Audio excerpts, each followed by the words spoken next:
Seconda corsa, un invito di categoria E, sono in 5 al via dopo il ritiro di Moffara. Lo schieramento 1 Zenotab, 2 Spritz Holz, 3 Radenska Daghi, 4 Ulassai, 5 Zuvetici CSM. Favori netti per Zenotab, numero 1 Gianni Targhetta. Spritz Holz, l'alternativa principale, numero 2.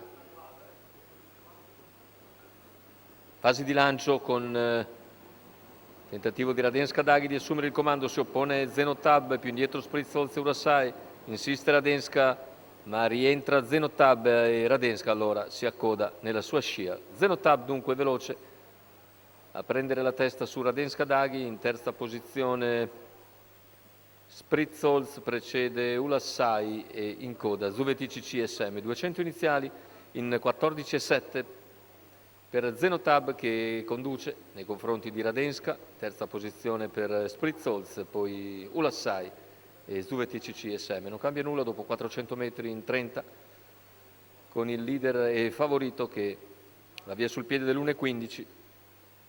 Un gruppetto comunque abbastanza riunito.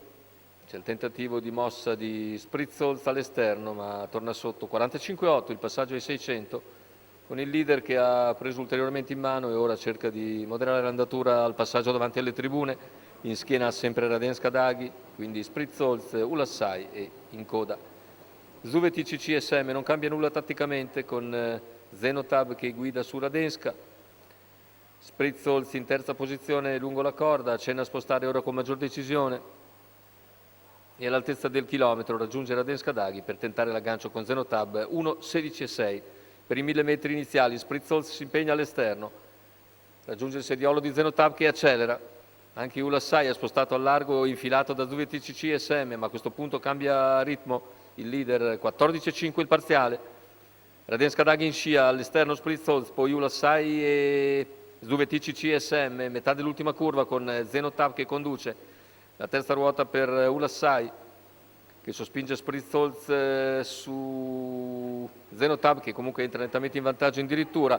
Nella sua scia Radenska Daghi che scatta in open stretch, poi il finale anche di Ulassai, finale con Zenotab che si mantiene ancora fuori portata per i rivali, vince su Ulassai che nel finale piega Spritz Holz. 1,14,8, 29 secco a chiudere. E vittoria per il favorito Zenotab. Gianni Targhetta in sediolo, al comando in poche battute respinge Radenska Daghi, poi nel finale il solito generoso tentativo di Ulassai che finisce molto bene al secondo posto, guadagnando terreno nel parziale più veloce, 29 il quarto conclusivo. Vince quindi Zenotab con Gianni Targhetta in salchi e al training, la quota al totalizzatore 1,48.